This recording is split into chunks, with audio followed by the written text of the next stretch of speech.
L'ultima visita importante di questi 15 anni di governo del Veneto. Così, con una punta di commozione, il presidente Giancarlo Galan ha salutato l'arrivo a Palazzo Balbi dell'ambasciatore di Israele in Italia, Gideon Meir, accompagnato dalla moglie. Una visita che suggella un'amicizia, quella tra il Veneto e lo Stato di Israele, coltivata da anni e che ha dato i suoi frutti. Se a livello economico l'Italia è il quinto partner mondiale di Israele, il Veneto è una delle prime regioni per progetti imprenditoriali e collaborazioni, soprattutto in campo medico, nelle bio e nanotecnologie, ma anche nell'elettronica.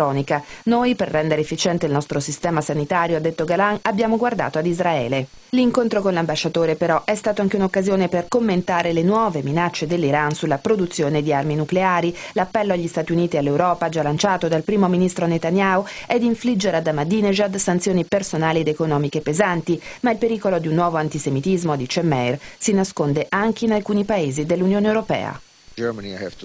Non voglio qui oggi negare che vi sono dei problemi con alcune nazioni europee in merito alla delegittimazione dello Stato di Israele.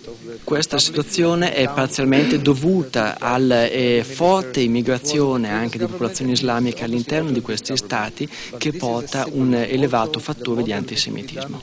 Per fortuna non è la situazione che ravvisiamo in Italia, un'Italia che, come ho avuto modo prima di indicare, sta facendo molto anche contro l'antisemitismo, e questo nel benessere dei rapporti tra le nostre nazioni e le nostre popolazioni. Sul conflitto israelo-palestinese invece Meir sembra fiducioso, spera che Abu Mazen torni al tavolo delle trattative e assicura che l'unica soluzione per una guerra che sembra senza fine è 2 stati per 2 popoli.